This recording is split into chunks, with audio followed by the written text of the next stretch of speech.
Hear ye, ham and eggers. It's time for the King's Roundtable on the Turnbuckle Brothers podcast.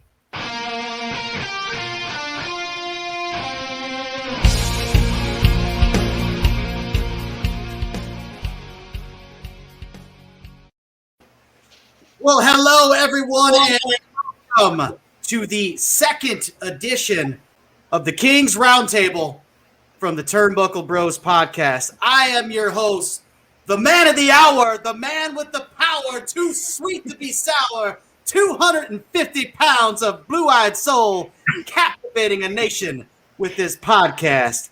Matt Huett, alongside my brother, this way, the king, the blue chipper, the day tripper, the Lee May Ripper, the king of all things fantasy baseball, Steve Mutzu. We got some new guys on the show today. We also have some returning friends of ours. So welcome, everybody. We'll start off. Greg, a first-timer to the show. Welcome, Greg. Thanks for having me, guys. In spite of my home team alliance, it's nice to have me on the show. He dropped the bomb on us since we came on that he's a Brewers fan, so we're kind of stuck with him now. But Greg's a really nice guy, just recently retired, former science teacher, awesome player in the game. Great to have you on the show. Also, another first-time guest, Steve Strausler. Thanks for joining us today, Steve. Thanks for inviting me. I'm All also right. recently retired 2 weeks ago after Awesome. 50 years with Social Security Administration. Wow. So you're going to be probably really ramping up the fantasy baseball, huh? We'll see. Yeah, we'll see. And, of course, we have Mr. VHS, Blu-ray, Laserdisc, Betamax himself, David Avins. Welcome back, DVD. Thank you, Matt. Nice to have you again. Nice to have you again. We got 3 former teachers on the show. So this is awesome. And then, of course, we have awesome writer from Deadspin.com, Chris Baud. Baud, welcome back to the podcast, brother. How you doing? Listen, I think we have to make Steve wear the crown the whole show. You know what? I told him that once he puts the gimmick on to do the intro, that he should have leave it for the whole show, but he quickly changed in 10 seconds through the musical intro. So, yes, you know what? You're right. I practiced that quick change so many times I had to do it. You know, it was hard to do. I had to rehearse that. It was tough. You're right, Chris. The man has the gall to call himself the king. He should wear the crown the whole show. You're right about that. I should wear the crown that I drove around all day looking for. It paid $9.99 for. I should. We could call him King, and then we'll call the other Steve. King and Steve. All right, I like it. So, we kind of pre-gamed a little bit before today's show. We got a couple of really awesome topics that you guys will all probably be interested in. And the first one of today is pretty open-ended. Defense. Huge aspect to the game. It is often overlooked. I've been a victim of this to myself in the past, learned the hard way, and it makes a big difference. So we'll talk about maybe philosophies of defense for everybody. And I guess since it's the King's Roundtable, after all, King Ripper, let's start with you. Tell us about your philosophies on defense. Well, I like to really shore up the corners in the infield. I don't really worry so much about the range. I don't want bad range. I'm not going to put a fair guy out there on purpose or anything, but I want the number to be real low. And in the outfield, I want range everywhere. The number is not that important to me out there. It's kind of what number? What number are you talking about, Steve? The fielding percentage rating. Does anybody know what that's called? Just the Error code. Error code. Yeah, it can be. I want it low.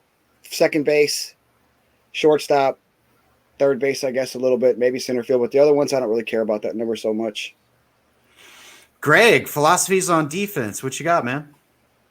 The mistake I've always made is I look at a 120 error rating, and I think, okay, if a guy makes 20 errors, I can live with 24 errors, but that's not it at all. Because what happens is when you get to the end of the season and you look at the fielding leaders, the top guys are making 6 or 7 errors, and your guy's making closer to 30. So instead of, I'm 4 errors behind, now I'm like 16 or 18 errors behind. And when you do that for 2 or 3 positions, and you look at the fielding totals at the end of the year, whoa, where's that coming from? I mean, 120 is not that bad, right? But everybody else is going 75, 50, 60. And to me, I don't know, it just looks like when you look at a fielding leaderboard, the guys at the bottom really get hammered. They seem to pick up, maybe some extra errors. The guys at the top always do really well. They're well within their range. But man, if you got somebody who's beyond the norm for that league, and that's the context of the league, I think is really important for that. You're going to have a whole lot more errors than anybody else. So, live and learn. Yeah, absolutely. That's stuff that I had to find out the hard way my first couple leagues I was in. Steve, what are some real important things that you look at as far in terms of defense? Pretty much just the range factor. And I really do concentrate on defense probably more than anybody else. The error rating, if we're playing in the standard era or a modern era, I don't pay too much attention to it. But if you're playing in the golden age or the dead ball age, then the error factor becomes really significant. So in those cases, I want to get somebody with a low error rating. Nice. David, defense, what you got? Well, Andrew Bywaters, who's one of the smartest owners on the site, told me after the big defense recoding, that at all the non-battery positions, each band was an extra 13 hits. I don't know if he was right. I don't know where he got his information, but I trusted him, and I like the results I've gotten. And I looked back to the flood study for how many extra hits due to range yields how many extra runs, and that came out to 11 in the corners and 12 up and 10 up the middle, because up the corners some of the more of the hits will be doubles or triples. And for I've got my different weights for errors, for how much they're worth at different positions. And in general, middle infield, it's more important than anywhere else. But I just picked whatever players come out as good values. This last pricing that we just finished, for the first time, all my outfielders had only average range. I've never done that before, but that's what my spreadsheet was telling me. Those were the good buys, that pricing. Baud, defense, what do you look at? What's important to you? I agree with pretty much everything everyone has said so far. Two things that I emphasize probably more than other people is the outfield arms. I think people have talked about they give like 3 runs per band on the outfield arms, and I think that's close to correct. But I signed next year. It's for the top band. I give that 5 runs. So they're going to be for me. They're going to be 8 runs better than average. So that ended up with me like last cycle. I was using Jimmy Barrett, the center fielder who throws X. I was using him a lot, and Jimmy Sebring in right field, who was like he's a pretty recent player, but he was like a X throw, X run, and like under 4 million. And I did well with those guys. The other thing that I do is like, I know a lot of people don't care about the catcher throwing, but I think it's important especially if you're in like a pitcher's park and you're going to be playing in a lot of low scoring games. The sim definitely likes to run in like tie games late, close games late in the game. So I don't like giving up extra bases there in those spots. It brings up an interesting thing. Maybe we'll talk about that. Steve, you and I have discussed this in strategizing, and you kind of learning me the ropes of this game about outfield arms. What can you kind of add and expand upon what Baud said about outfield arms, Steve Mutzu? Especially if you're playing in somewhere like Coors, something that promotes extra base hits, you definitely want those outfield arms, because you could rein them in a little bit with really good outfield arms. More cautious owners like myself will get less extra base hits. if you have an outfield with good arms than if you didn't. What do you guys think about the outfield arms kind of impacting the running game? I'd like to hear David's thoughts on that. Well, if by the running game you mean stolen bases, I don't see how it could. But yeah, denying runners the ability to advance from second to third. Yeah, sure. Yeah, that's what I was hinting at. Yeah, that's what the arms are for. I mean, right. Sometimes you'll actually get base runner kills, but if you freeze the runner on second base with one out, you've done a good job. Yeah, I think I put a higher weight on arms than Chris does, even, which not a whole lot more, but at least in center field and right field more than he does. Because I don't know if you guys watch games live a lot, and you'll see he's rounding second base and he holds there. I mean, they kind of leave that open ended on there a lot, and I think when the sim kind of sees those heavy arms out there, that's kind of like, oh, tease it a little bit, and he doesn't go. Anybody else want to add anything on defense or arms or anything like that in the outfield? Well, I had a team. I wanted to test this. I had a team with all excellent throwers in the outfield, even left. It was DiMaggio, Larry Walker, and Danny Green, and it was the first team I had where my ERA was like lower than the ERC. It was like the ERC was like 3.04 and the team ERA was 2.94. And I that was the only thing I could figure that caused that. The only other thing would be if like the opponent hitters were extremely unlucky in hitting with runners in scoring position, but there's no way to know that. One of the weird, quirky things that is kind of untrackable. Steve, talk a little bit about that. The King. Yeah, I mean, like I said, I don't really pay attention in season stats. Like when Greg was talking about the errors and stuff, I would never know if my second baseman was making a lot of errors or not. I'm just not going to look at that. I just not. I don't really pay attention to in-season stuff too much. If before the season starts, I think this guy's a good outfielder and I think he has a good arm. That's that. I don't really care what happens after that. I mean, if he's rated very good with an excellent arm, I'm not going to care. I'm not even going to look at it. Never going to click that fielding stats page. It's just never going to happen. Which brings us to our next topic and our next question. Taking the game seriously. The King here is often accused of, hey, you don't really take this stuff that seriously. You say you don't care about pitching. You say you don't care about this. You don't care about that. But I think the King's a little bit misunderstood. Yeah, a lot of messages about this. People are like, how are you winning if you don't even look at stats or anything? But I do. I really plan my team before the season starts. And then after that, that's it. There's nothing else for me to do. You know what I mean?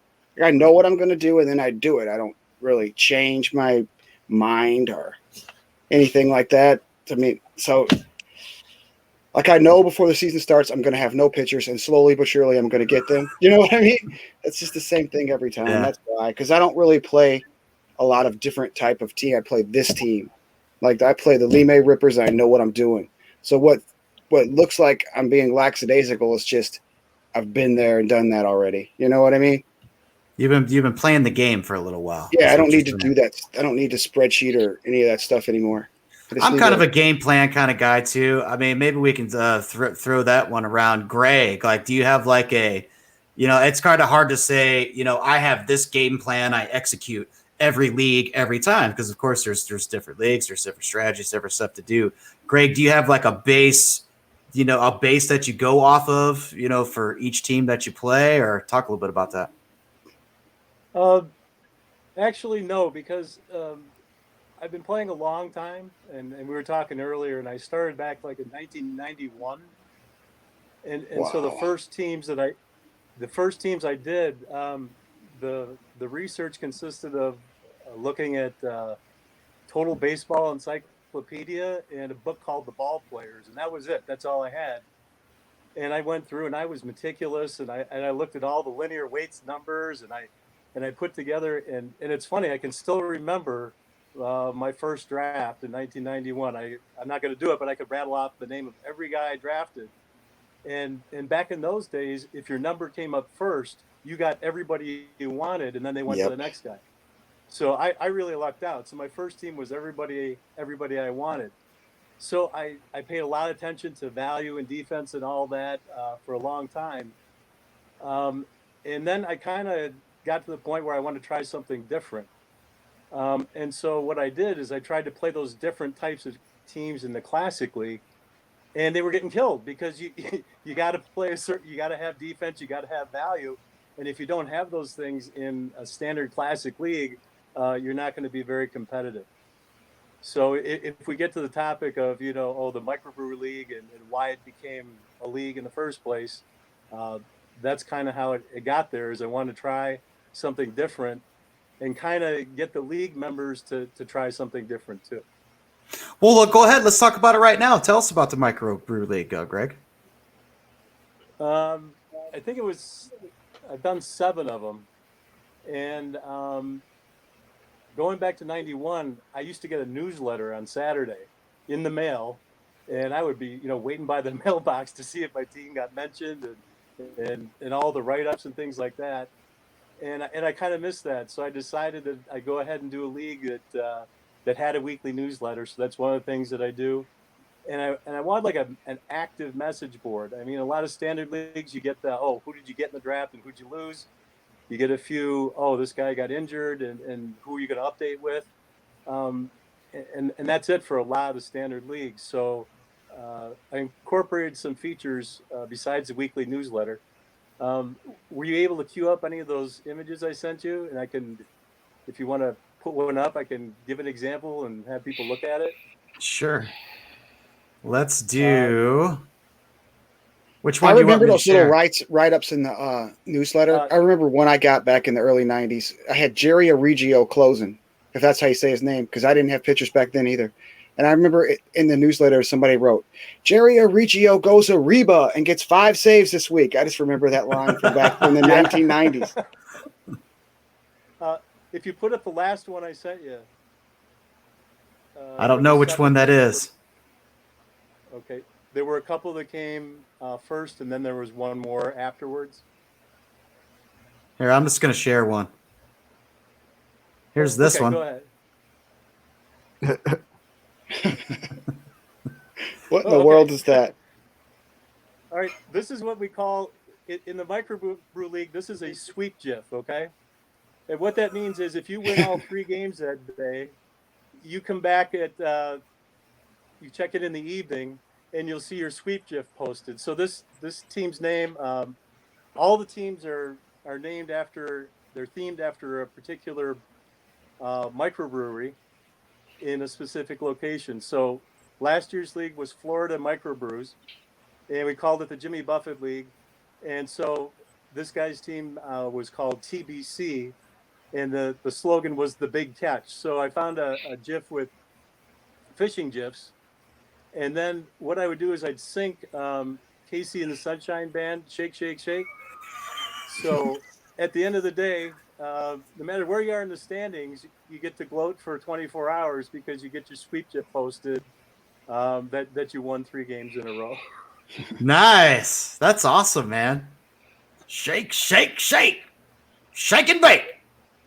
And I think I sent you the link for the music too, so you can visualize if you play the music with it. Oh, darn. So well, anyway, let's share what the. I do. Go ahead. What I do is I go to a location, like I said, at Florida, and I Google microbrews in Florida, and I find 12 names that kind of speak to me and can build a theme around.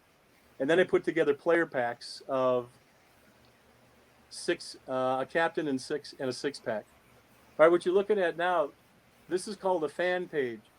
So each week during the season, I pick a team, and it's like their fan club. So this one is Seventh Son. So I think it's I can't really make it out, but it's Galileo in there,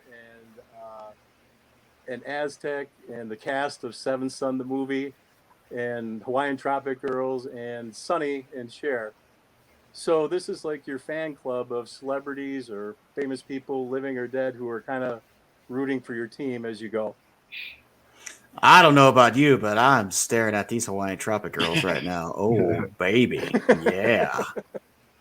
That's what I'm talking about. So All right, we got one we were more talking here. about Go poker. ahead, Greg. Yeah, We poker. were Go talking ahead. about poker earlier. So what this is I put together player packs, and you get a captain and a 6-pack because it's a brewery themed league.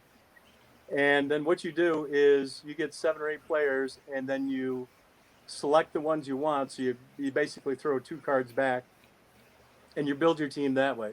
So this is the team page. This was the Feral Wolves, and I took the movie poster from The Hangover, and I photoshopped in faces. So Randy Wolf is on the one, and Cecil Cooper, and Casey McGahee, and Carlos Gomez, I believe. And so we post that. So the owners will pick. All they see is the name of the brewery, and they pick a brewery, and then there's like a player pack reveal after everyone's chosen. So it's a surprise. So you get dealt a hand, and that's who you got to work with. You can throw a couple of them back if you want, and then you build your team from there. Oh, wow. That's pretty cool. That's interesting, man. It's definitely a different, it's just another entertaining aspect, I think, to the game. So that's pretty cool.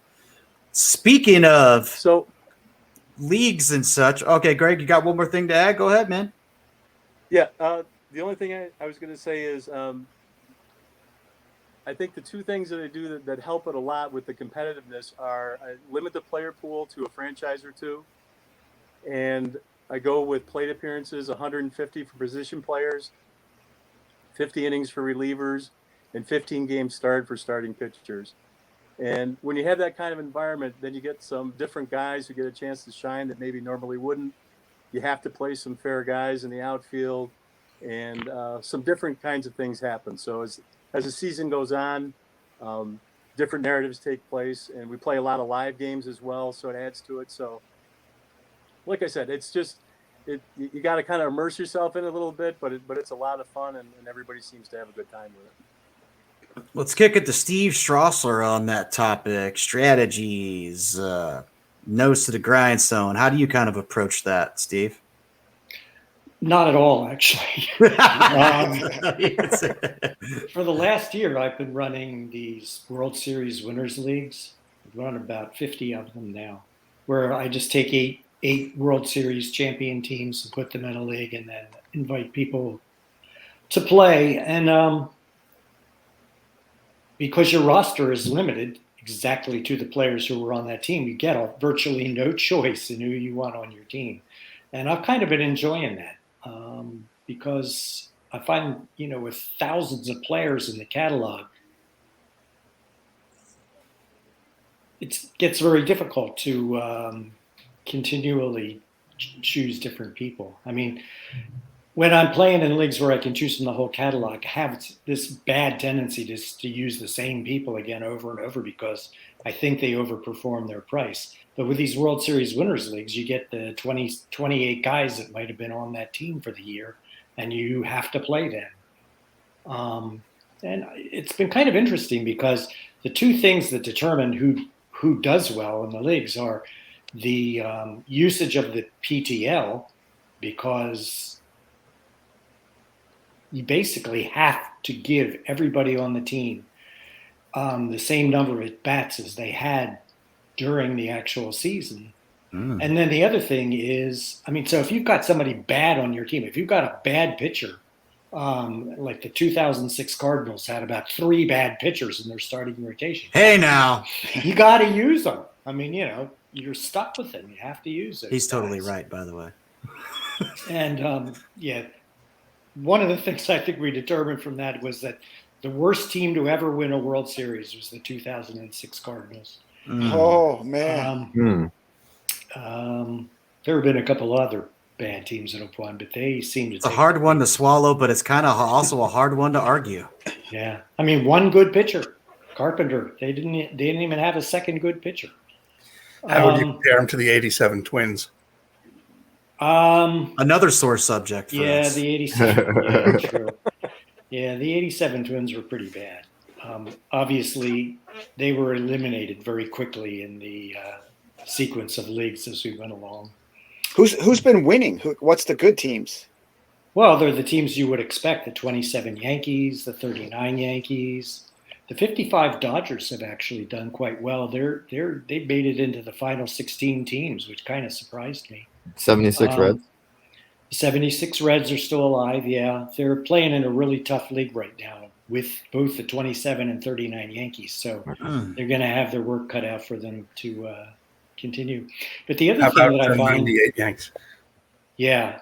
You know, they hadn't done very well early on in the first few rounds. And then I always take the team that nobody wants. Well, for some reason in the last league, nobody wanted the 98 Yankees.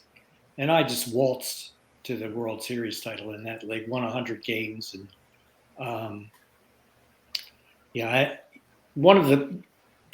let me say this. One of the things that I find is really important is how you use your settings in these leagues. I know a lot of people don't pay very much attention to that, but when when you can't improve your team by getting better players and you have to find other ways to get the best out of your team, using the settings becomes pretty important. One of the other problems, though, with these leagues has been that there have been several really, really efficient, good managers with these teams. And there have been some people who don't know how to play this game at all. And so some really good teams have got run into the ground because a couple times in a row, somebody who really didn't understand how to play very well. The 57 Braves is one example. This is a team, I think, that should have made the final 16. But they got a couple of really, really bad managers playing them, and they, ended up like 60 and 102. So they're out, unfortunately. That's rough. It's been a lot of fun to play these leagues, although I have to say that there hasn't been a lot of interest shown in it, and there have been maybe 8 or 10 people who have played consistently, but not more than that. A lot of people played one league, and I think they're frustrated. They're used to being able to play in a league where halfway through the season they could add Lou Gehrig or Mickey Mantle to their team, and this league does not allow you those kind of opportunities. I think it's extremely interesting, and I might be interested in giving that a try. I think that's an awesome concept. David, strategies are something that you do every time, off the flip, anything to tell us a little bit about that. Well, I got a number of different pitching schemes that I see how many runs I can save based on, and every time if I'm in an open pool league, which I've been playing in the GOT the last few years, so it's an open pool league, it always comes out to 2 aces and 3 swingmen. I get 2 aces. They don't have to be great pitchers. Spud Chandler has been my go-to the last 2, and he's been the better of the 2. But they're going to get 45 starts because they can handle it without losing much and then just get 3 other starters who I rotate in and out. They're in the bullpen when they're not starting. So out of the 3 other starters, I get the other 72 starts, and I also get 120 innings of relief. And so I don't, you throw that in with a good closer, usually just average, durability, and there aren't a whole lot of many, innings left for anybody other than those 5 starters and the closer. What do you guys think about this? What do you think about this ability to make 45 starts? I mean, that doesn't happen at all now, and it's virtually never happened throughout. I think it's silly, but somebody pointed out to me on the forum, and I don't remember whether it was Chris or somebody else, I think it was somebody else, that it's kind of made up for by the fact that pitchers don't go as deep in games, at least as the best pitchers did until around 1975. So the total number of innings isn't really unrealistic, but the 45 starts is unrealistic. Anybody else? The King, 45 starts. What do you think about that?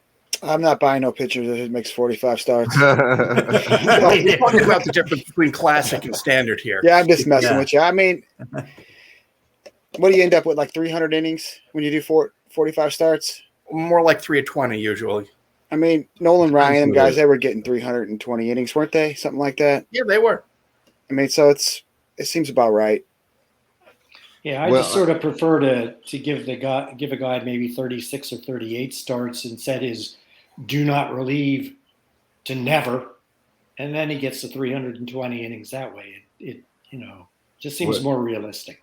What I would like is that if the game made it so that the guys who actually did pitch like 330 innings regularly, like there's a few, like the Carltons and a lot of guys from the 70s, Carlton and Gaylord Perry and Lolich and Wood.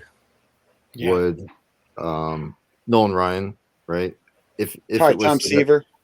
if Bob those were Gibson. Bob Gibson maybe once or twice. yeah, Sandy Koufax. So if you made it so that these are the only guys who can actually do that, and then like your lower, there'll be other guys like Bob Feller or whatever, but then you're like your lower level guys will basically never.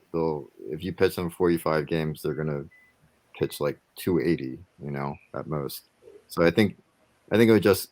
I think a lot of those guys who are workhorse type pitchers seem to be a little underrated, in the game, because that's where like most of their career value is coming from, just being able to pitch tons of innings every year.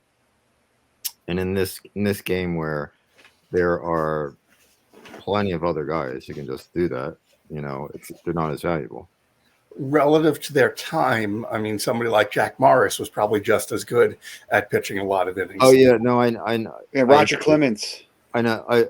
Totally. Yeah. If you want to say Roy Halladay should be like a extremely durable ace, then sure. But I think, like, doesn't Pedro go like 45 starts, 320? Yeah. Well, yeah. I mean, for Pedro, it might only be 300 or 310, but yeah, it's a lot more than he did. You Yeah. can't count on it with Pedro because he's probably going to get hurt. He can get hurt, but sure. Yeah. Baud strategy, go. Well, I think Go ahead. Go ahead. If I see it, like, I'm sorry. Go ahead, Chris.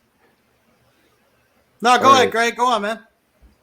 Oh, if I see Jose Rosado making 42 starts and pitching 300 innings, that to me doesn't seem, fair, just because he never did that in real life, and I don't think he could have, but maybe he could have. I don't know, but it's those guys when they do it. That I don't know how realistic that is, but before we got on the air, I looked up the 73 Brewers, and they actually had a double ace with Jim Colburn and Jim Slayton, who weren't world beaters, but in the 70s they could do it. So if those guys do it, then I'm okay because they really did it. Interesting. Do you want to They're add actually- anything to the strategy thing, Baud? Oh yeah, I was trying to think of like little tiny things that I do. I'm not sure that like newer players would know, but like one of them is that I use a lot of different lineups, especially because I use a lot of two-way players. So like I'll have multiple, like the guy's pitching, if the guy's playing left field, have different lineups for using my backup catcher to rest my main catcher, And I mean, all I do is because like I'm working from home, so I'm always on my laptop. So like 5 minutes before the game, I always log on to make sure that the other guy didn't change his starting pitcher, because sometimes people do that. So like, I'll be like, I have my Monty Ward playing shortstop against the right-handed pitcher lineup in there, and then they'll change to a lefty, and then it's like being able to change lineup. That's like a really tiny thing that doesn't come up very often, but if you're able to do that, like checking on those things, it'll probably happen like 2 or 3 times a season where someone will change their starting pitcher right before the game. I foolproof myself against that. I always have a default. I always change my default versus lefty, default versus righty. If I'm going to my backup catcher, I got Borgman versus lefty and Borgman versus righty. So I don't care if my opponent changes their starting pitcher because it'll go to whichever one I want.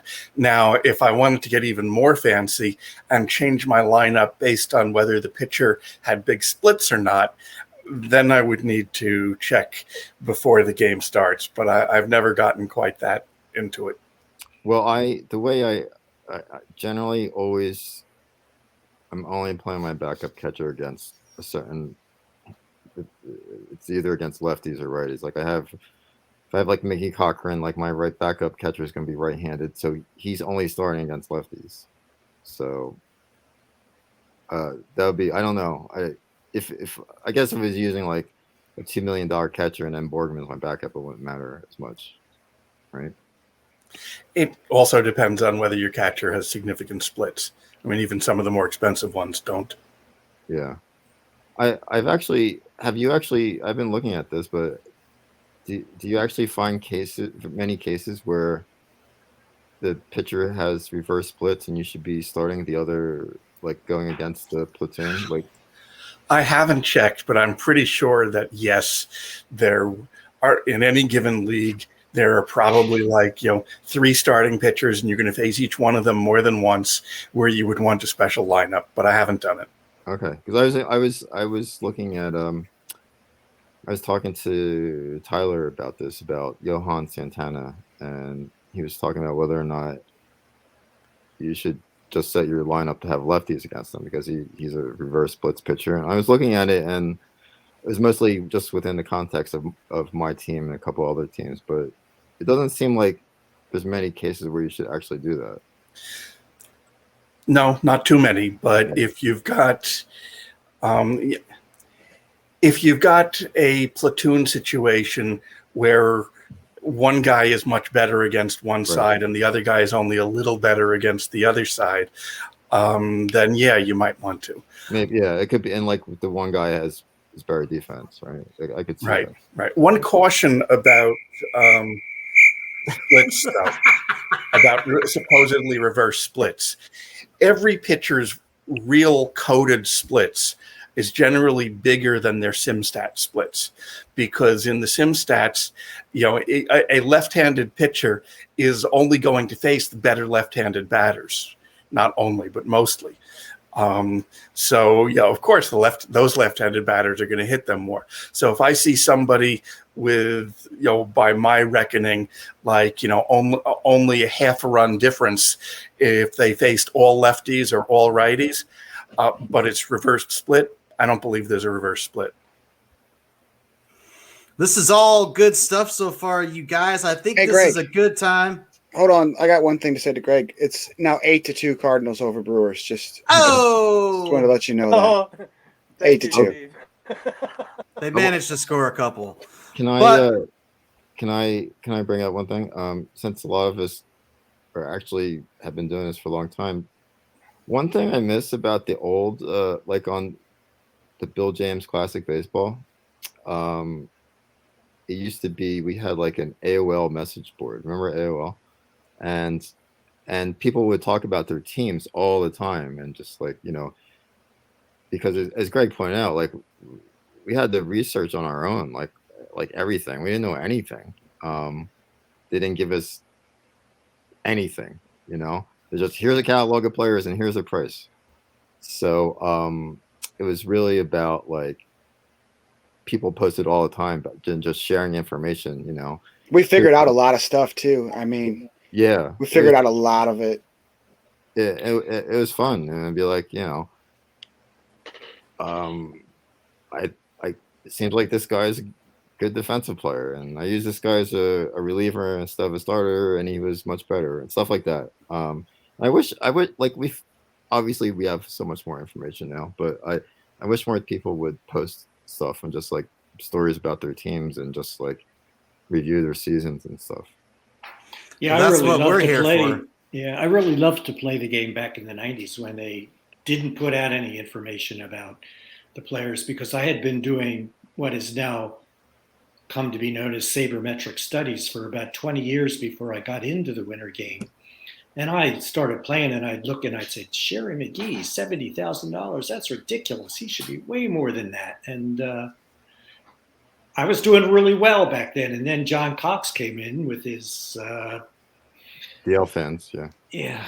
And all of a sudden, everybody knew who the good players were, and I didn't have the advantage that I'd had initially. John Cox is good. We're going to interview him next week or something like that. We got that scheduled.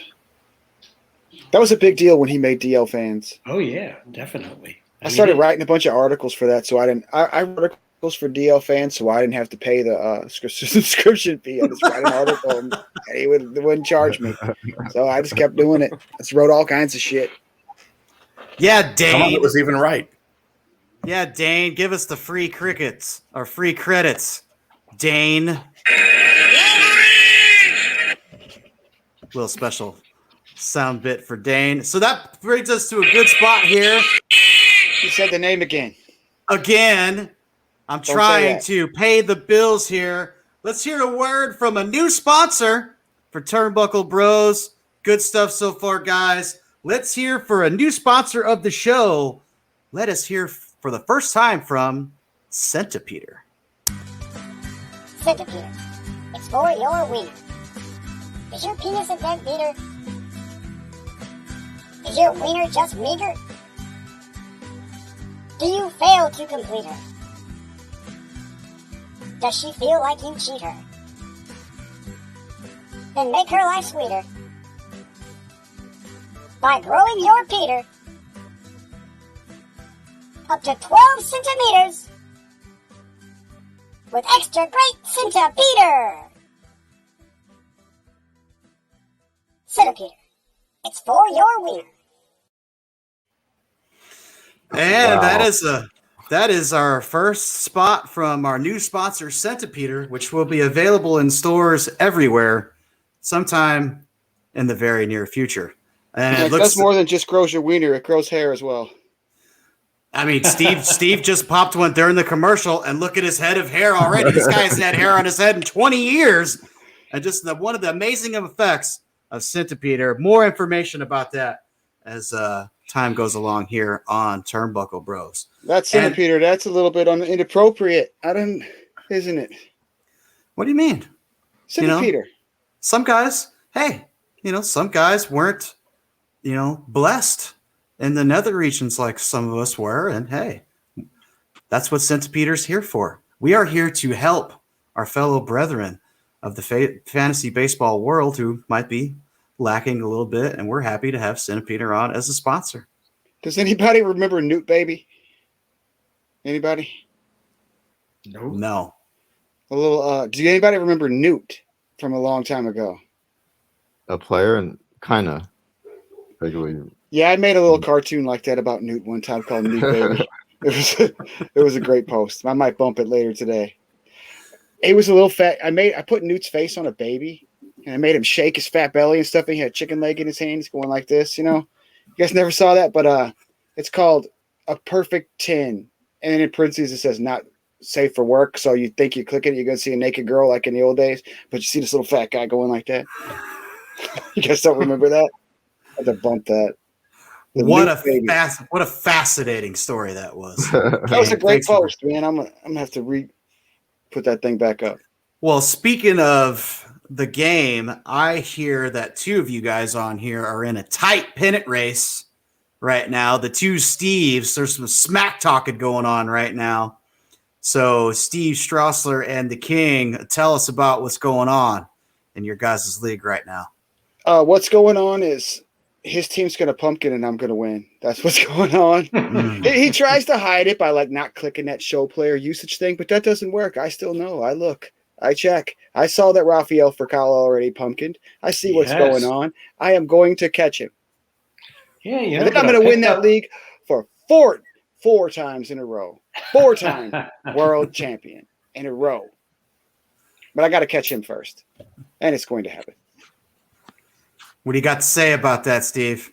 We'll just see. I mean, Rafael Furcal pumpkin, and I got somebody I never heard of named, I think, Wilson Valdez, who's come in and hit 350. Oops. There's a lot. There's we'll a lot. see. It's a whole pumpkin patch. It's not just one. It's not just a pumpkin. That's a pumpkin patch. Yeah. I'm coming there through like that guy on Sleepy Hollow. You know, Strausler, there's a personal favor to me and to the Turnbuckle Bros podcast. Please let us not have to hear about a 4th straight league victory for this guy. We did it. Do my best. Oh, please. I mean, it's bad enough to have had to listen to this guy talk for the last 40 years anyway, just about anything. But especially if he wins a league, that's all you hear about for the next week after that. Really? So, wow. yeah. No, it's not really. Just when I won the 3rd one in the rolls, the only time I said anything. But the league he's in with me right now, But the first 2 getting were all whooped right-handed, you know, just right-handed players the first 2 Oh, times. Then I that's not- sold everybody, got some left-handers. You can't stop me. I'm winning no matter what. It's just Oh, let's not go down the right-hander rabbit hole again here. Oh boy. Well, speaking of other topics, one that actually was on the board quite a bit, a lot of people are interested in hearing about from David is David's tournament team. So a lot of people ask questions about it. So why don't you tell us about that, DVD? I don't know what to say except anybody who thinks that it's only because of Gehrig isn't right, because I won the World Series in the first round with a team that started out almost identically, except I had Mark Grace having a horrible offensive season instead of Gehrig, which meant I had money for earlier upgrades, and I took 3 of them because I started with $10 million in the bank. But still, I had 4 of the same starting pitchers. I had the same closer. I had 7 of the same people in the starting lineup, and I had no power. Power's overrated. It's good. It's real good, but you don't need it. Steve says overpriced. Yeah, exactly. Yeah. I need power. I think defense is Personally, I underpriced need power. and power is somewhat overpriced. But obviously, with the catalog the size it is, you can find good bargains on almost any kind of a player. So here, I'll talk about the team that's going into the World Series tomorrow if you want. But I can talk about both teams. Lineup: Chief Myers catching, either Mark Grace or Lou Gehrig at first base. Lonnie Fry at second, great defense, adequate offense. Phil Rizzuto at short, same story. Heine Groh at third, same story. Grows a little bit better on the offense because at third base you can get that. And then an outfield of Gene Richards, whom I like a lot, Hirsch Martin, and Rick Miller. Miller's the weakest link offensively. So in the first team where I had more money to spend, I replaced him with, I'm trying to remember, I think it was Ross Youngs. If Youngs is a right fielder rather than a center fielder, it was Youngs because I was considering 2 players and Youngs was one of them. It's got to be Youngs. So yeah, I mean, and in the DH league, the first one, I had Patsy Dougherty, who's relatively cheap, provides some offense. That's not a team that, I mean, I got doubles and triples, but I think I was either last in the league in home runs or very close to it. And what I did was I saw the better teams in the league had a lot of left-handed hitting. So I upgraded not just to Youngs, but to Koufax and Inatsu, and I won the World Series. This time there was only one other team that I was really scared of. Turns out I am facing them in the World Series. They had a lot of right-handed hitting, so I picked up Walter Johnson. I have questions. Yeah. I have questions. George Mullen is a guy that we used to use back in Bill James Classic Baseball all the time. Okay. If you remember, right? Guys like him. Al Orth was huge. Like, he was like in every league, right? But like, I haven't seen Mullen in this game very much. So First time I ever used him. yeah, like Same it thing seemed with like, Patsy Dougherty. He used to be a ringer. talk about Mullen and he was 4 million, so 4.3 million. He didn't have a great year, but what do you think about him? I think he did not have a good enough year so that if that's what I could expect, I would get him. I think his sim stats and his reset pricing indicate he was somewhat better than what I got, and he can pitch a ton of innings. So, Okay. he was my co-ace along with Chandler until I picked up Johnson in the last week. And if he'd been only a little bit better, doesn't have to be a whole lot better, that turns into a real good, value. Okay, and what about Gene Richards? Because I look at him and I'm like, he's okay, but like, I never felt compelled to use him. I look at the run rating and the OBP and the not grounding into double plays. I think I'd have to check to be sure of that, because again, I got so many formulas in my spreadsheet. Sometimes I don't remember. I don't know which individual component makes somebody pop. But yeah, I've over the last 5 years, I've ended up using Richards a whole lot. He tends to pop up. Okay, that's interesting, because I was going to, because like, especially on a team where you don't have Gehrig, like you don't have any power, and also you're not stealing bases. So I was wondering if you're hit and running a lot. I'm not hit and running a lot. I'm hit and running more than a very conservative sabermetrician might. But my hit and run is usually set to 4 or 3 if I think my team is really weak offensively. Okay. So and I vary it by player. The higher the strikeout rate, the lower, the less often. The higher the ISO, the less often. But if the guys ahead of someone are excellent runners, I'll hit and run even if I otherwise wouldn't, because I believe, I am not sure of this, but I think it pans out. If on a hit and run, whether the runner gets caught is not dependent on their steal rating, it's dependent on their run rating. So sure, if somebody's got a 50% chance of succeeding, I'll go for it. Yeah, your team is actually very fast. Other than Gehrig, they're all VG or X. Rizzuto's X, right? Yeah.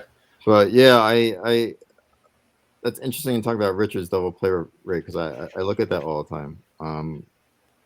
And I like the main factor, the main result of that is that there are just certain players I will never use, because they're like Jackie Jensen is the biggest one, who it's because Jensen is hitting behind Ted Williams, right? Williams on first base all the time. So he had a couple of years with the Red Sox where he led the league in ground ball double plays. When the rest of his career, he was totally normal in that aspect. But so he has a high double play rate. Makes sense. Go ahead. I said that makes sense. Yeah. Because he's otherwise he's really a player I would like. He runs really well. He plays good defense. I don't only use X durability for my co-aces. On that first team where I didn't have Mullen, I couldn't find anybody who was a decent bargain who other people didn't grab first for a second ace behind Chandler. So I went with Kevin Weimer. Not Kevin. What's his name? Jake Weimer. I'm thinking of Kevin Reimer. Right. Jake Weimer. And no, he's only got average durability, but he's lefty, and that was good for that league. And he pitched as much as he could until I got Koufax, and then Weimer became one of my swing men where I could spot him against the lefty heavy teams. How confident are you guys that it's the run rating and not the steal rating when a hit and run's broken up like that? I have no idea. I never heard that before. I just assumed it was the steal rating all this time. I have no idea either. I know that, the success rate has to be lower than a normal stolen base. I don't remember where I got it. I didn't invent it, and I didn't get it from the sim stats. I got it because somebody who seemed like they knew what they were talking about said so. Like in real life, when this happens, it's the runner has to look in to see if the ball is hit, right?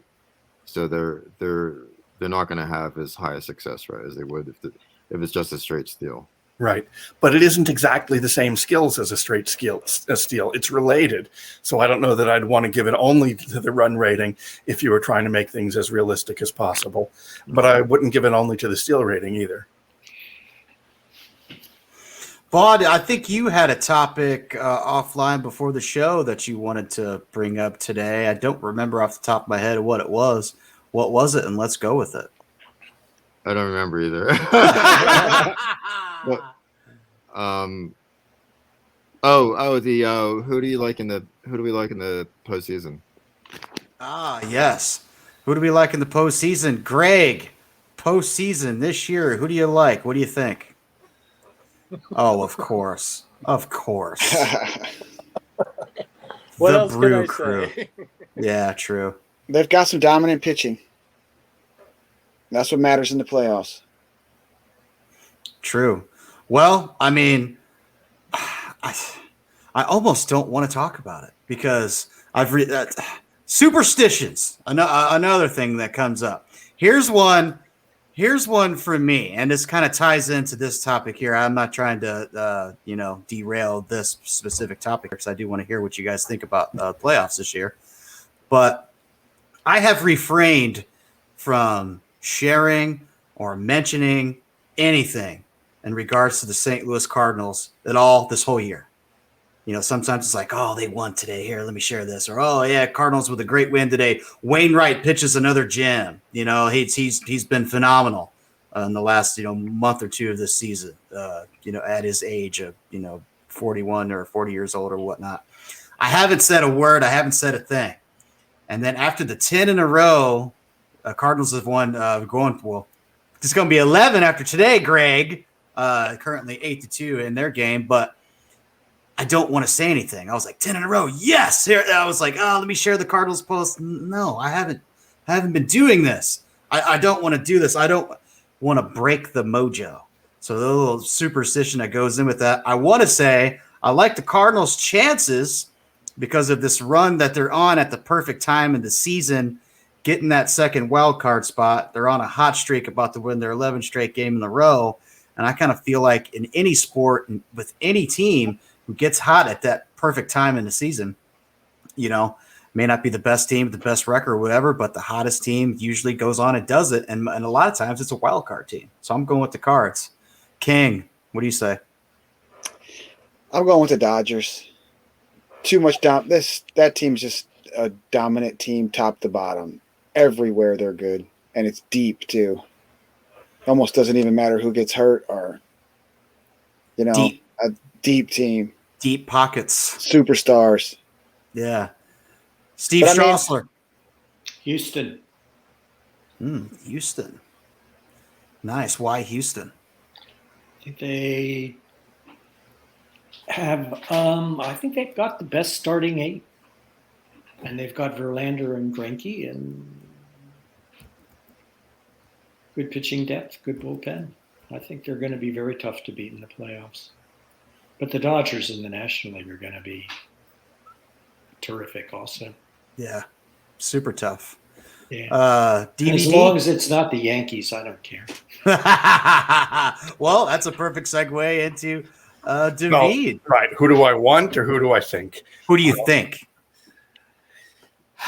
Whoever wins the division out of the Dodgers and Giants. That is a good one. It's definitely a good pick because that's really been a tough race virtually all year. There's been a couple slumps here and there, but I mean that NL West, man, is just it's Two crazy. teams in the same division that good is real. It's nice to see. You don't have the Braves Giants race of the last year before the wild card, where only one of them could make the postseason. But it's still impressive. I still don't have a lot of confidence in the Giants. I don't know about the rest of you guys, but I just don't feel like that team can win.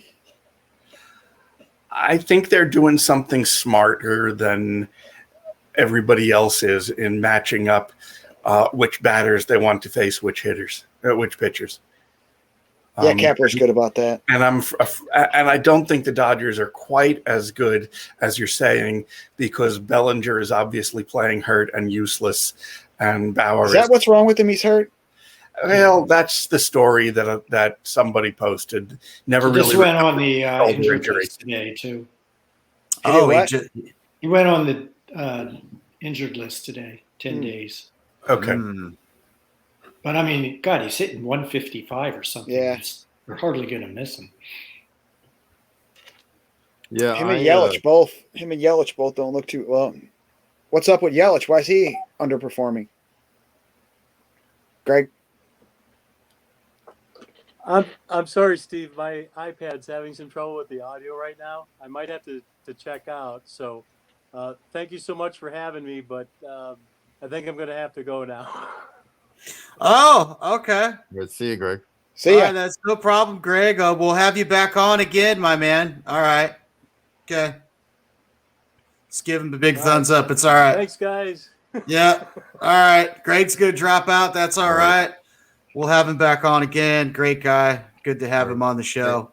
I want to plug my job for a second. We have a writer his name is Sam Fells. He's a Cubs fan. Boo. And he wrote a story about the Cardinals. She begrudgingly gives them credit. The thing he says is that this is what the Cardinals always do. It's like when like all these other teams just act like they don't want to win. It's like the Cardinals always step up and just do it. You know, we're gonna put a link in the. Can you see that? Yep. But yeah. I want the Blue Jays to win because they're just such a fun team. And it'd be good just to have someone from that division that's not the Red Sox or Yankees, in the World Series. I want to put in a plug for the Yankees. I don't really think Severino's going to come back full strength all of a sudden, but if he does, and you've got him and Kluber and Cole and Aaron Judge, who is one of the most fun players in the league, yeah, they've got a pretty good shot. I love that team. The Yankees are an exciting team to watch. I love that team. All those big mashers. Here's the article Chris was just talking about, and I love the title. Cardinals do what they do, unfortunately. St. Louis Vultures. The St. Louis Vultures picking apart what's left of the NL carcass on way to the wild card game. Anytime a begrudging Cubs fan gives credit where credit is due to the Cardinals, I have to be a big fan of that. So, Sam, if you happen to be listening, and thank you. I will definitely read your article, and if Chris gives you the stamp of approval, then I'm sure it's great. So here's a little plug for Chris's website, deadspin.com. If you haven't visited yet, please do. There's a lot of great articles on there that I actually do frequent, and I highly recommend it. Any other topics? Anything else anybody wants to bring up? If Jack Flaherty can come back, the Cardinals can do something in the playoffs, but not without him. I want to say it's weird because I traditionally have always hated the Dodgers, and I've always liked the Giants at some level. Going back to when I lived in New Jersey, and there are a lot of Giant fans in New Jersey, surprisingly, because a lot of them were New York Giants fans, or their fathers were New York Giants fans, and a lot of them they followed the Giants when they went to San Francisco, whereas the Dodger fans did not. It's an interesting dynamic. But the Dodgers of the last 2 years, I've found to be really fun and likable, and I don't hate them. Mookie Betts is great, and Kershaw is great, so it's hard to actively hate them, I think. It's funny to me because when I think of the Dodgers and the Giants, I think of obviously playoffs against the Cards, which there has been a lot between the Cards and the Dodgers, and also a lot between the Cards and the Giants. And the Dodgers are just kind of whatever to me, but I despise the Giants. I hate them. I hate them because they have crushed my dreams so many times.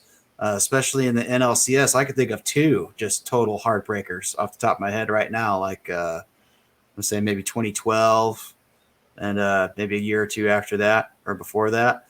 But it seems like when the Cardinals play the Dodgers in the playoffs, they beat them all the time. So I don't really have that much against them. But the Giants, oh, man. That whole Bay Area, the Bay Area crushes my soul so often. Hockey, baseball, football, anything. San Fran and Bay Area. Yeah. Right there. Not really, but, Dana like that. You're trying to get him to sponsor. You just lost it. What, Dane? Who? Dane who? Oh, God damn it. Sorry. Huett. Sorry, Dane. Shit, I wasn't Dane. ready. That reminds me, Dane. Say it again. Dane, Don't say if it you're again. listening, keep an eye on your mailbox. Keep an eye on your mailbox. There's something real special coming for you here sometime soon. I grew up hating the Phillies because, in general, the Mets and the Yankees would play pretty well. They'd lose to the bad team, to the good teams. They'd beat the bad teams. But the Phillies were terrible, and they kept beating the Mets, and they had no right to. So you have no right to beat the Mets. Right. You Phillies. I never really hated the Cubs. When, just they lost all the time. It was like, that's not the team that we were hating on. They hated us, but like I hated the Mets. Mostly the Mets. We used to be in the division with the Mets for most of my childhood. Yeah. What's strange is that, one of the big rivalries in baseball, which I think is actually very highly underrated, is the Cards and Cubs rivalry. And growing up in St. Louis my whole life, I never knew of the rivalry until I moved to the Chicago area. And I remember being the new kid in school, just moved into town, and I showed up to school wearing a Cardinal shirt on my first day, and nobody would talk to me.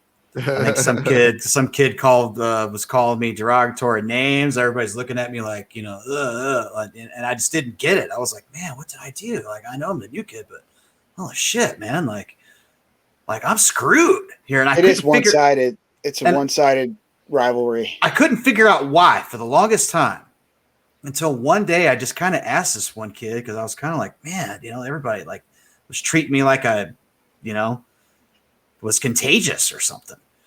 And I was like, dude, what's everybody's problem with me, man? I haven't even. He goes, dude, you're wearing a Cardinal shirt. I'm like, what are you talking about? He goes, we fucking hate you up here. Don't you hate the Cubs or what? I'm like, no, why? And then it kind of hit me. Oh, and then as I got older and everything else, there's this huge rivalry. And then, the McGuire Sosa stuff happens. That's when I really found out about it. I never knew there was all this bad blood until I moved up here. And now it's just all over the place. I mean, even to this day, I wear Cardinals garb all the time. And I'm constantly razzed for it or whatever. But it's just like, hey, I was actually really happy for them in 2016 when they finally won it. I was like, oh, great. You guys will actually shut the fuck up for a while around here. But maybe we could talk about that rivalries. I mean, there's a lot of easy ones and big ones. Let's start with DVD. Obviously, we know what your big rivalry is. No, I mean, because that didn't really start till 78, and that was only temporary until a couple of Boston sports writers decided to make it permanent. Gammons, and I forget who the other one was, who did it even more so, talking about the curse of the Bambino, which was not a thing until he was writing about it sometime like in the late 1980s, I think. Gammons did that? For real? Peter Gammons? Well, Gammons focused a lot of national attention on the Red Sox and therefore on Yankees Red Sox races. And there was some other writer, I think his name starts with a D, I don't remember last name, who talked about the curse of the Bambino and the history of the rivalry, going back to Williams and DiMaggio and all that. But it wasn't that much of a rivalry because the Red Sox were in serious competition for the Yankees. So, yeah, okay, in more recent years, there's been a lot of competition between them. And so the folks who tried to drum that off, well, it paid off. Now there's a big rivalry. But I wasn't something I felt growing up because, I'm a bit older than, I think I'm even about 10 years older than the King. So to me, the rivalries. When I was growing up, it was the Yankees' biggest rival was the Orioles, because they were the great team in the AL East. And for the Mets, I guess it would probably be the Pirates for the same reason. But for me personally, it was more the Phillies, like I said, because they were lousy, but they beat the Mets. So Strassler. I grew up in Philadelphia in the 1950s, and we had no rivals because we stunk. And, that just went on endlessly. What about you, Baud? Well, I grew up a Phillies fan. Would you agree with Strausler about that then? What's that? Yeah, but we're different generations. Sure. True. I mean, the Phillies just after 1950, they won the Wiz kids. They won the pennant with like ridiculous. Everybody on the team's like 23, and then the Dudes just never did anything after that. There were a lot of there were a few reasons for that, but the Phillies were actually good when I was a kid, and I guess our rivals were like the Pirates and Expos, and then like the Mets got good, and they were like I was like 13, 14. I had never seen a Mets fan in my life. I was like in Central Jersey. And then they got good, and like there are Mets fans everywhere. Yeah, that's the same way it was around here because I actually live in like Central Illinois. I'm just about the halfway point between Chicago and St. Louis. So it's kind of 50-50 here normally. And then about 2014, 2015, the Cubs have guys like Chris Bryant, Anthony Rizzo, Javi Baez. All these guys are coming up out of their farm system. They're starting to get good. And as soon as that 2016 team came around, all of a sudden, out of nowhere, everybody has a Cubs t-shirt or a Cubs hat or a Cubs jersey. It's like, oh yeah, okay. I rock my birds on the bat year round, every single day, win or lose. And all of a sudden, everybody's a Cubs fan around here. So I've seen the similar stuff here. I grew up where you could get the TV stations from both New York and Philadelphia. So that's about as Central Jersey as you get. And it's odd because like in my housing development, everybody was a Yankees fan or Mets fan. But in the very same township, in the southwest part of the township, you had a lot of Phillies fans. So yeah, just, it was variety. It was about the only place in the country where out of the 12 stations, because there's no channel 1, but out of the 12 channels on the old dial you would need to turn, we had 11 stations that we could pick up, no channel 8. Dude, I'm super jealous you grew up with 11 channels. What the hell's going on? We had 3. 3. Yeah. The odd thing was when I lived in New York, I worked at the New York Daily News, and it was like 90% Mets fans. There were hardly any Yankees fans. I had no idea why. There's like 2 that I could think of. We actually had more Red Sox fans who worked there than Yankees fans. There was like a large contingent. There's like 4 or 5 reporters and a couple editors who were Red Sox fans. This was like during like from like 2005 to 2015. So it was interesting. It was a weird dynamic. Yeah. Because there were some good Yankees teams. I think there was a couple of at least one World Series team for the Yankees during that stretch, wasn't there? There was a couple. Yeah. Maybe a few. Yeah. Well, we're going to take one last commercial break and hear from another one of our sponsors. No. We'll come back with another topic or so. Let us hear now from these guys. Lord. These guys keep paying us. I don't get it. I don't understand. But let's hear one more time from the First Assembly of God. It's a great day at the First Assembly of God. Hi, my name is Delbert Connor, and I was a hardcore drug addict before I started going to the First Assembly of God. Since I've been with this great congregation, I'm still a drug addict, but at least I'm at church every Sunday.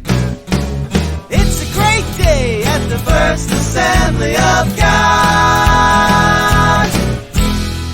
First Assembly of God, Butler County, Missouri. All rights reserved.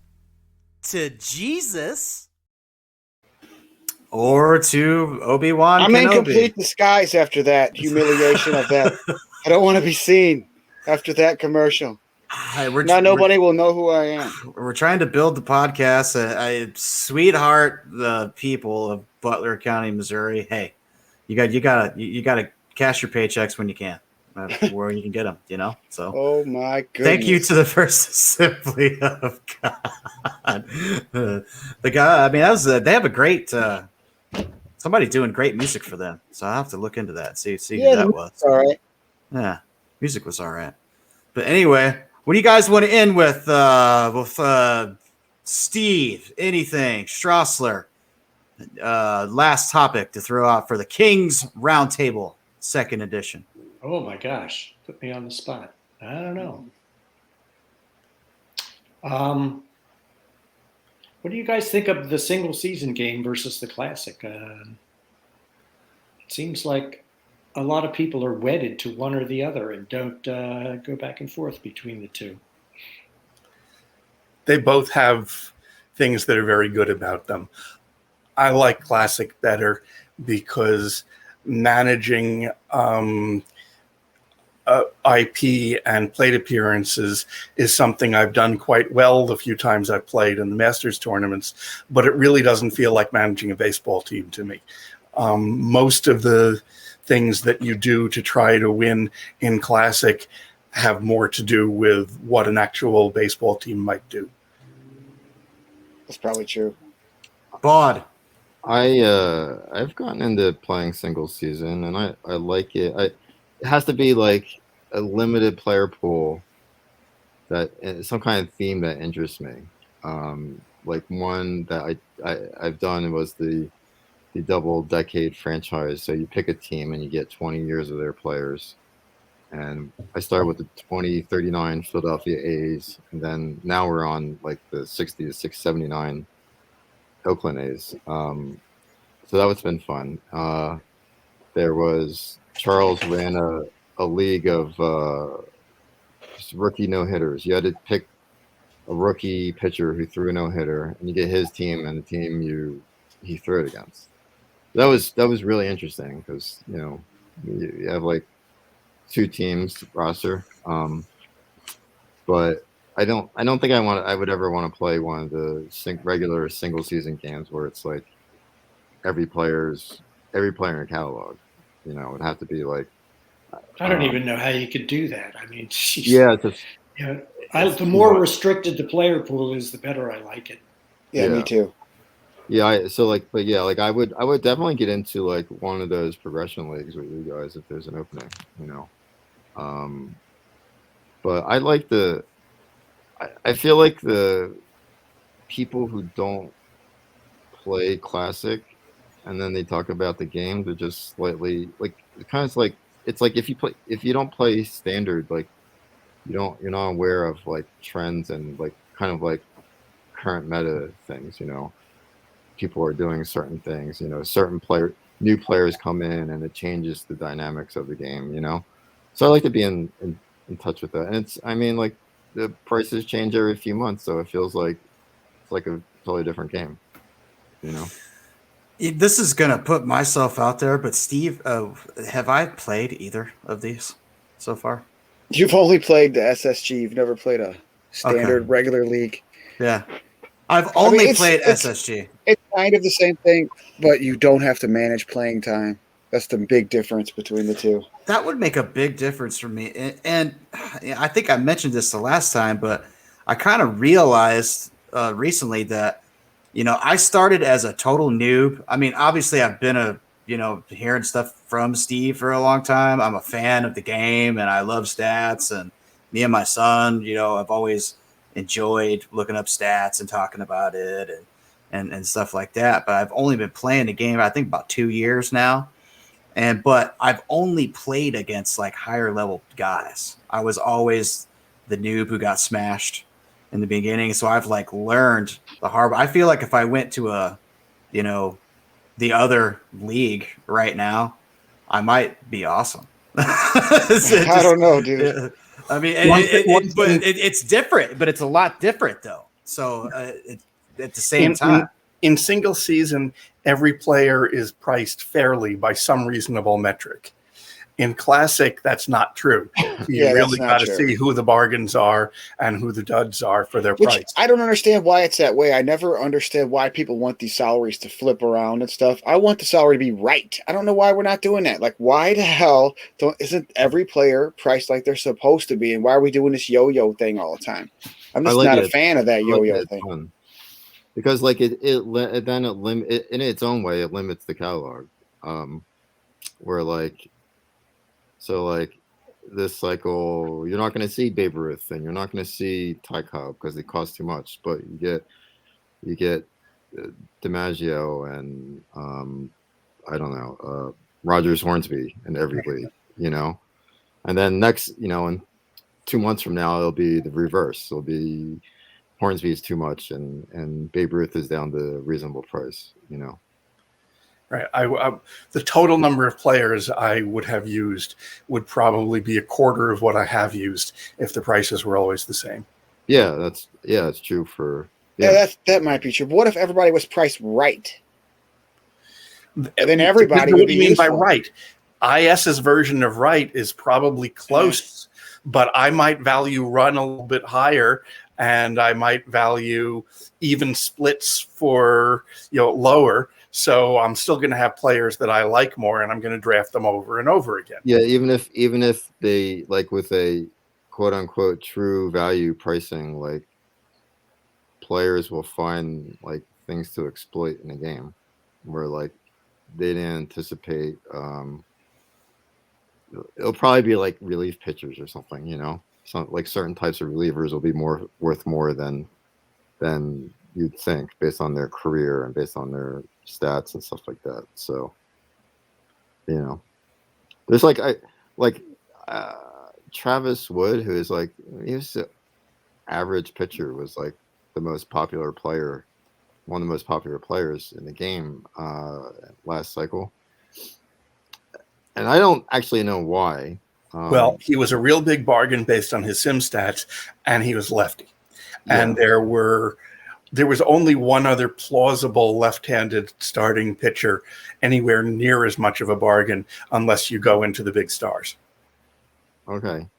But like, I mean, if you had a situation where like his salary doesn't change, you're just going to see.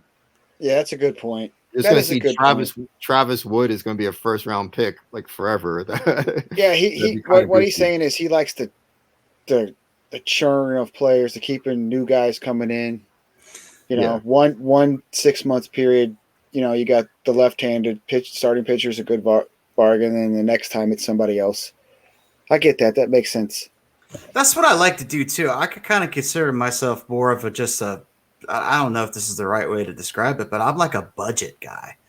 Like I'll have a few people that I will spend a lot on. You know, I might have a couple of expensive players that I could kind of rely on that are going to be able to play the whole season, you know, depending on if injuries are on or not, whatever. But I like to use my money. I use no-name guys a lot, and I'm successful with them. Okay, this guy has 45 great innings against right-handers. He just crushes them. So I'll sign him. I'll pull him at 1. He only comes in relief and faces right-handers. He's super successful. I use him up. He pumpkins. He's gone. I find somebody else just like him. That's churn. I'm a churner and burner, especially when it comes to bullpen. But not to the extent that's what's wrong with this single season game. You can, if you want to, just churn and burn your way to a championship if you feel like it, doing the work and like paying attention and constantly doing it. Like that one guy did on the board. What, he'd start off like 20-0 or something like that. Remember that? Recently? Well, he's not going to make the playoffs though. Yeah, that's the problem with that. If you can do it, you can just crush, but it's a lot of work and it's time. If you budget it better, like Burbank did, potatoes, who's some big investor, for other people's money in real life, then yeah, you can do what you say. But if you spend it all up front, no, that's and then not even if you do it good, you can't win in the playoffs. Even if you churn your way to 115 wins, you still like half that money's gone by the time you get to the playoffs. You're not getting it back. You don't have it. You need people who played 60% of the season in real life. Yeah. And when I or churn 35% of the season or something. I mostly churn bullpen guys, and I've found that to be a real successful strategy for me. And that makes sense because you don't need as much bullpen in the series because your starters, you only need 3 starters if they have the innings. Yep. Yeah. There's this thing, and like you might think it's fun, Matt, like in standard where like the cheap players, like it makes a big deal if like one guy is 700K and then he goes up to 800K, and then it's like I can't use him anymore. I gotta find a different guy who's 700K, I don't think it's as big a deal. Yes, there are other people who are bargains then, but to me, it's not percentage difference. If somebody goes up from 10.2 million to 10.3 million, he's lost every bit as much value as a reliever who's gone up from 700,000 to 800,000. Every dollar counts. Like for instance, last year for me going into my season that I made my first playoffs, I made it to the World Series. I had $10 million left in my salary cap for my whole draft. And I was able to draft around that. And I had to pick, I think it's 12 picks. We have 16 keepers. And then I think it's 28 man, right, Steve? In the league, 28 man roster. So I had 10 million for 12 players, and I was able to budget that out pretty nicely. I even had a little bit left over at the end. This year, we've already loaded our keepers, and our draft for 78 is already about to run when the World Series is going to start tomorrow. It's me and Fretless, Drew. Shout out to Drew. You swept me last year. Not going to happen this year, buddy. I hope to win at least one game. I'll be happy if I win one against this guy. He's awesome. But draft's already running again, and this year I have 12 million. Can I put in a plug for the RA600? You can put in a plug for anything you want. All right. So this is a separate ladder league where you have a limited pool, but in the classic game, not in single season. And unlike a lot of the progression leagues that you're talking about, or some of the Masters tournament things, everybody has the same pool. And over half the players are going to get used. So you're really going to have different players every time you do. You're going to have to make things work the same way you do in a progression league because it's manual draft. It just wouldn't work otherwise. Somebody takes, the shortstop you were looking at. Shortstop pickings are pretty thin now. You're going to have to pick somebody who's left because there are 2 other teams who haven't drafted a shortstop yet. And you definitely want to draft before they do. It's a whole lot of fun. I'm not playing it currently because I have 3 goals before I die in this game: is to win the GOT, to win the Masters tournament, and to win the RA600 Major League World Series. And I only play one team at a time, so I probably don't have that long to live. But I'm going to try anyway. And right now I'm trying on the GOT. But I think the RA600 is the best challenge. And it will, because it's a ladder league, you'll fit in against whatever level of opponent is right. It's not like stepping into the Masters League, which has some really interesting themes, but you're likely to get crushed. I want to go back to what you said about the 100K difference because I disagree with you. Okay.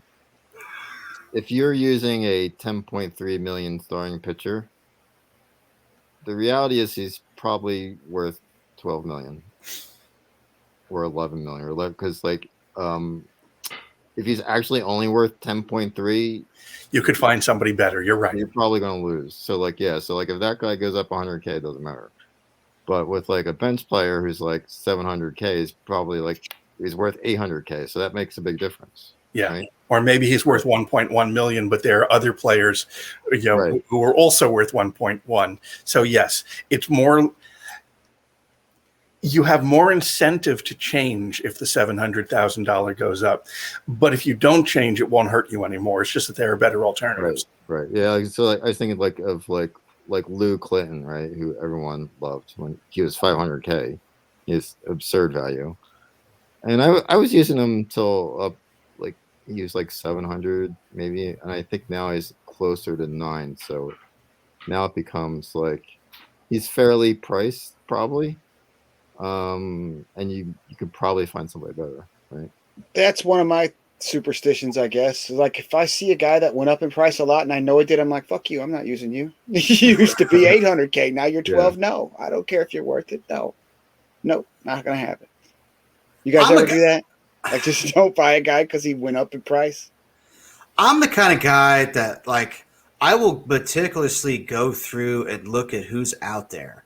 And I'm not necessarily looking for certain dollar amounts or anything like that, but I like to find certain diamonds in the rough, even just for that 1 year. You know, this guy's only, 1.2 million. He's got a good amount of innings. Splits are all right. This and that. I think I could, really use this guy. And a lot of times that's effective for me. And so, like, if you really, like, put through, like, when I'm ready to draft, I'll probably spend, like, 4 hours scouting teams or something one night. You got to play 2 classic leagues. You got to understand. You go back to SSG afterwards, only play SSG afterwards, but you got to understand what classic leagues are about. Yeah, we got to get him in a classic league. Invite me to one. Yep. And I'll come and win it. And show you. Fucking legend. Just join a public league. Fucking legend. That's right. Join the RA 600 ladder. All right, I'll look into it. Send me some info. RA 600 ladder. When's it? Is it going on right now? When one ends, the next one usually starts within a month or two. I don't know what the story is currently because I'm in the GOT. We still have to start a podcast league with Dane where. Sorry, I said the D word. Where he gives everybody that wins more games than him gets a $10 credit. So he said he would do that. Yeah. And he said he'll give me double, which was a dumb idea because I'm definitely gonna beat Dane. Yeah, you got. It reminds me of the old Bill James fantasy baseball, not the Bill James classic baseball, which evolved into this. But James himself ran a team. And if you finish with more wins than him, you got a T-shirt saying, I beat Bill James at his own game. And I got plaques hanging on my wall downstairs that says, I beat Bill James at his own game, signed by Bill James. Did you guys get those? That is pretty sweet. I was never in a league with him. I was in a league with Dewan, who was the president of Stats and James' friend, but I was never in a league with James. I was in a league with Bill James in Classic Game, and I beat him. And then, like, if you won the World Series in those leagues, you could get his wife used to make these like busts of like yes players. My dad has one. Right. Yeah, I don't have one. My dad has one. I had them, but they broke. They broke. I had Josh Gibson and Walter Johnson and Hannes Wagner, I think. Those were, yeah. I sent him a note. Yeah, I sent him a note. So I was like, "Oh, I got my bust of Walter Johnson. It was really nice." And he's like, "Please send my wife a note, like at this email, and tell that to her." I'm like, "Okay, sure." Yeah, those are cool.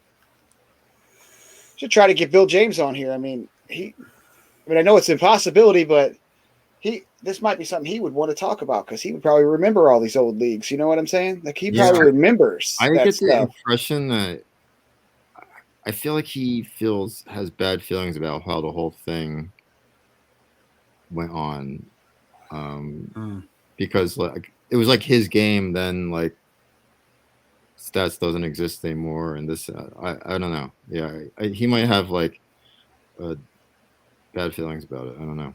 His regular season, like normal fantasy baseball, not simulated, that was a great league too because the way they did the points and stuff was really good. I don't know if you guys ever played that. Did any of you guys play that? I never played it. But what, the BJFB? Yeah, that was really good. The way I love that. The idea of rotisserie was always so tempting to me, but I hated the scoring system. Yeah, and when me I too. discovered BJFB, I was totally into it. It was a great scoring system. At one time, I was in a league with my dad, and I was winning. And then he had a day where he had Fernando Valenzuela and I think it was Dennis Martinez both threw no hitters the same day, and he got all those bonus points. It killed me. It's so annoying. Oh my god! You guys remember that day, Fernando? Yeah, and, I do. They were both on his team. That's insane. Both those guys. That would be 100 bonus points, right? 50 for each of them. Plus, you got a bunch of points just for throwing a no hitter. It was like a 400-point swing or something. The ordinary game, yeah. Like a whole week's worth of points in a day for two players. Unbelievable. That's something that like never happens. That may have never happened again after that. Do you remember the day when it had like Ricky Henderson broke Lou Brock's record, and then Nolan Ryan threw his like 7th no hitter or something that same day? That happened on the same day. Yeah, it was amazing. The most impressive Ryan game I saw was not a no hitter. It was a 1-0 complete game victory, where after 8 innings, you could tell he was dead tired. He was done, but no, there was a job to be done. And he went out there and he threw a great 9th inning, and you could just see the effort. That was like the essence of a Hall of Fame performance. My favorite Nolan Ryan game was the 5th game of the 1980 playoffs. Houston Phillies. Ryan has a 5-2 lead going into the bottom of the 8th, and he pisses it away.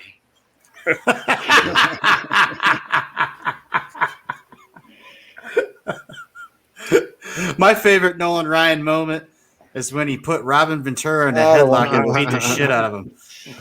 If that fight went on for more than a couple of minutes, for more than a couple of seconds, Ryan would not necessarily have gotten the best of it. I'm trying to point that out because Ventura actually goes under and gets in a good position, and he's about to smash him and take him down and win and like land in a good spot. And then all Ryan's doing is tapping him on the head. Like, if you do this in training, like you guys know, I've been doing MMA a long time. If I see a kid like punching on top of the head, like I'm gonna be like, "What the fuck are you doing? That's the dumbest thing ever.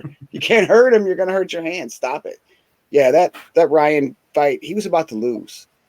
He was. Watch it again. Maybe. I don't think either of them were great fighters, so who knows what would have happened. But at least Robin had like position and like, he was about to. Right at that moment, everybody swarmed in anyway. Like that was. He wasn't that was baby the punching on the forehead. I mean, on top of a head, baby punching like this with no baby punching where it's not hard.